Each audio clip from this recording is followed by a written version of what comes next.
Kanalıma, mutfağıma hoş geldiniz. Bugün sizlerle lahmacun yapacağız.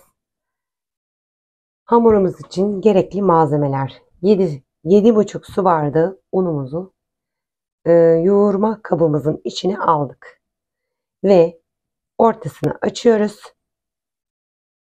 Bu şekilde 1 yemek kaşığı tuzumuzu içine atıyoruz ve 3 su bardağı 200 milim bardak ölçüsü suyumuzu da içine döküyoruz ve elimizle yoğuruyoruz.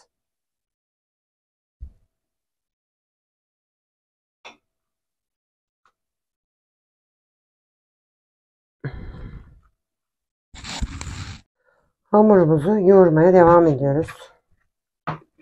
Tezgahımızın üzerine alalım. Daha rahat, daha iyi yoğurma elde ederiz diye düşünüyorum.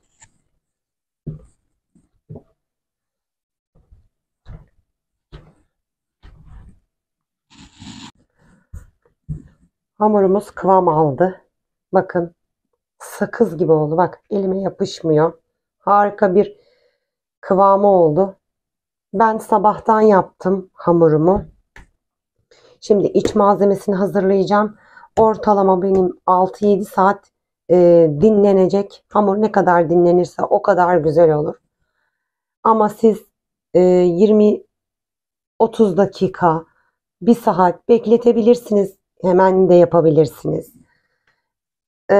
Benim vaktim vardı. Sabahtan yapıp kaldıracağım. Dinlensin. Hamurun dinlenmesi benim için güzel. Bakın kıvamına. Şimdi yoğurma kabımızın içine tekrar alıyoruz. Üzerinde kapatıyoruz.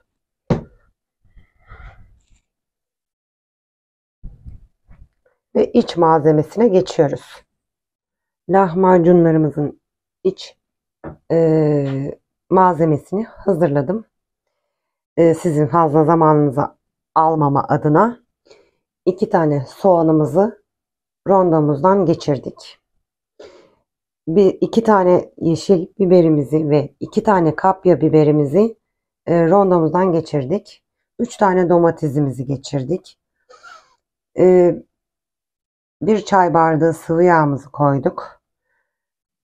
Baharatlarımız: karabiber, pul biber, kimyon, tuz, toz biber ve köri olma şartıyla 500 gram kıymamız ve 1 yemek kaşığı biber salçamızı içine koyuyoruz. Malzemelerimizi içine koyuyoruz ve elimizle yoğuruyoruz. İlk önce baharatlarımıza başlayalım. Ben soğanımızın suyunu süzmedim. Onun suyunu süzerek içine koyacağım. Biberlerimizin suyunu sıktım, içine koydum. Soğanımızın suyunu sıktım, içine koydum. Ve süzgeçten domatesimizi de geçirdim. Sulu koymuyoruz. Ve 1 çay bardağı da sıvı yağımızı koyduktan sonra elle yoğurmaya geçiyoruz. Elle yoğuruyoruz.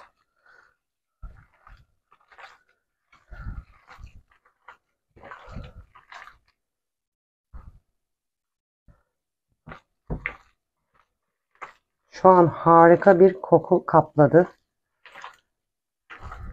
Gerçekten denemenizi tavsiye ederim.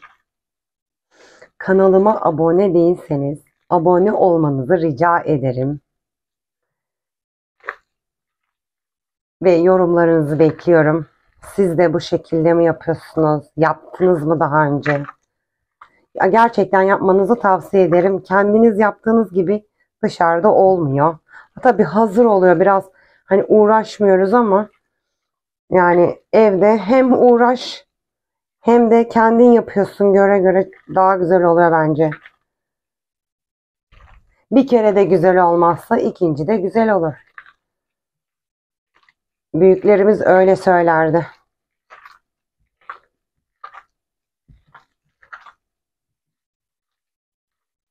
Yavaş yavaş bunları yoğuruyoruz ve hamur gibi kaldıracağım. 5-6 saat sonra hamuru açacağım. Bunları içine, malzememizi içine koyacağım. Evet. Kıyma harcımızı yaptık. Şimdi ağzını kapatıp dolabımıza atıyoruz.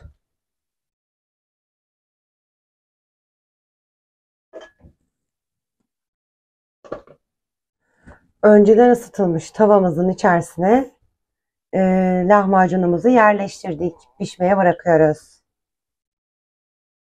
Son lahmacunumuz da pişti. Ve kapatıyoruz altını. Sunuma geçiyoruz. Çok güzel oldu. Denemenizi tavsiye ederim. Evet, hazırladım. Tereyağladım. Çok güzel oldu. Kokusu da, lezzeti de, tadına baktım. Daha önce de yapmıştım zaten.